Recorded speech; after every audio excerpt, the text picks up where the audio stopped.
Hi, this video is our final presentation for Reality Check, which is our application for CST-323. I'm Emily. And I'm Alnick, and let's get right into it. Okay, so for the project objectives and functional overview, our main objective was to design and build a complete enterprise class and layer web application with a desired web stack to be deployed to a chosen cloud. So for our application, we chose to create a bucket list application in which users were able to manage and create their bucket list. We created this with PHP Laravel, and we deployed it to Heroku. In terms of the functionalities, the user is able to log in, register, and log out. They can add items and check off items on their bucket list. They can view another user's bucket list on the Explore page. They can view their own bucket list. They can view the home page and the Explore page, even if they're not logged in.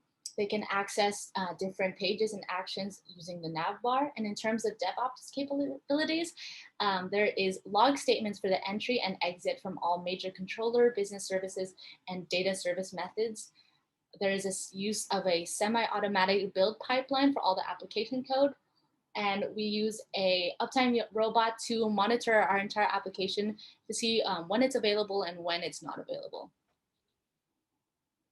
As for the user interface design, we basically used HTML and CSS as well as Bootstrap framework for responsiveness. Here we have the home page where the user is directed to once they click on our app URL. The login and registration pages are located here.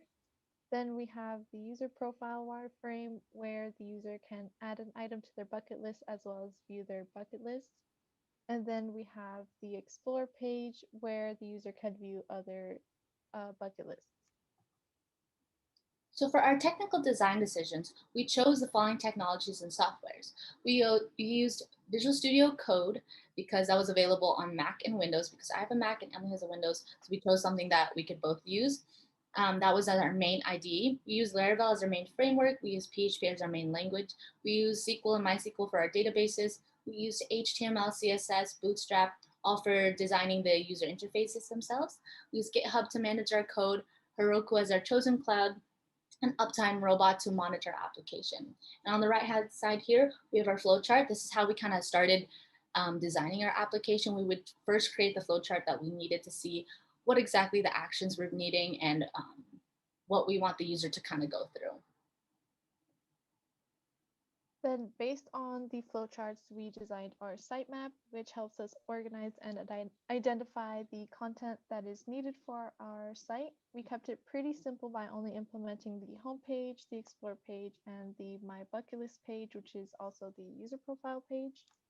Then we have the entity relationship diagram, which shows how each entity stored in our database is related to one another.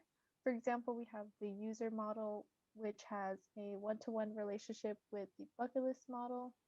The bucket list model then has a one-to-many relationship with the list item model.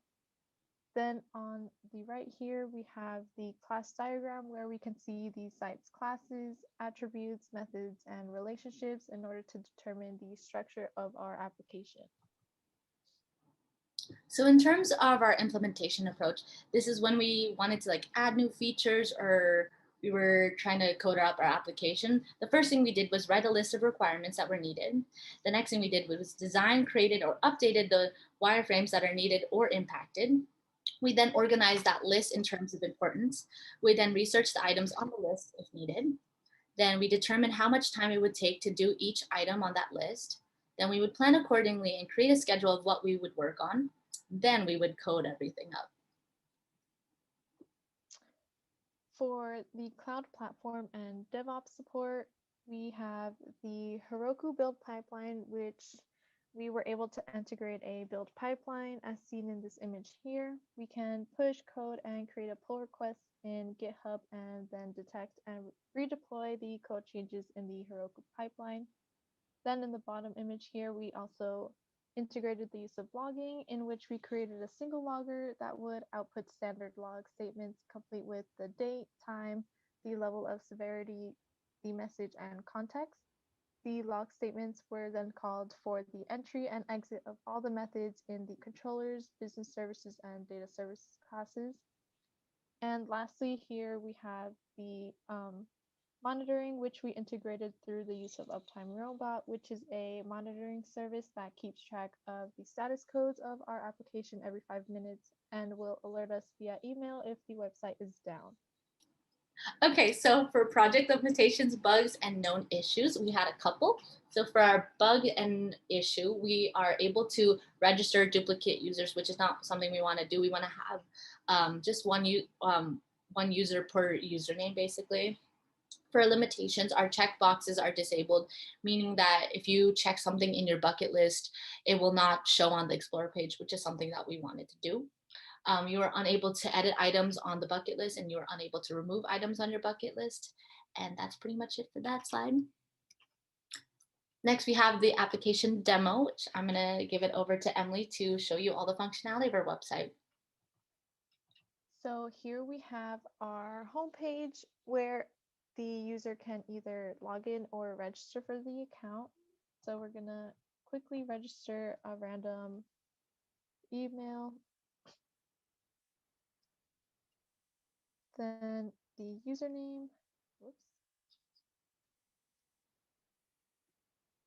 and then password.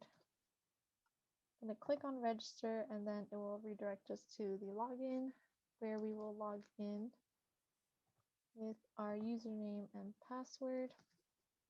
We click login, and then you are taken to the Explore page where you can see all the users' bucket lists. Then to add to your own bucket list, we're going to go to the My Bucket List tab up in the nav bar where we can add our list item here. So I'm just going to go to Japan. I'm going to click add, and then we see that the item has been added to our bucket list. And then back on the Explore page, when you scroll down, you could see your new bucket list.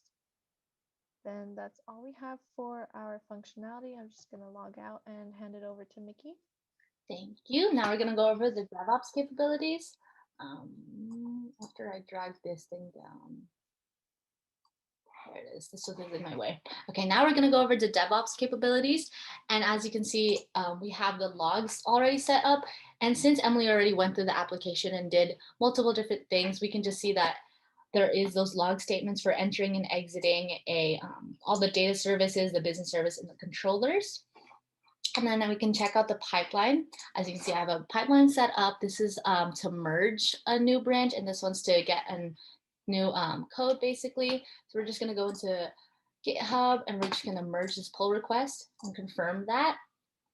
Perfect. So it's going to be all set. So we're going to go back into the pipeline and restart this. Now that we have merged that pull request, we can now see the changes in our new app. Or not in our new app, in our same app. Cool. So we're just going to go into the home page, and it should say testing build pipeline right on the front page.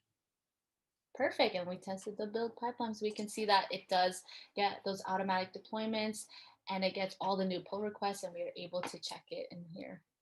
Okay, lastly, we are going to check the monitoring of our application. So we're going to put our application on maintenance mode, and we're going to enable maintenance mode. Perfect. And so let's check our application right now. It should say that maintenance mode is offline for maintenance. There it is. Now, as you can see in Uptime Robot, the service is currently down, and I'm just waiting on an email from Uptime Robot itself to say that, oh, the service is down and all that stuff. So I'm just going to pause and wait for that email. Okay, so as you can see, it still says down, and I just got my email from Uptime Robot, and it says monitor is down for our reality check website. So we can see that the monitoring is working. Awesome. So that's the end of our demo, and that's the end of our presentation. So thank you so much for watching, and we hope you have a great day.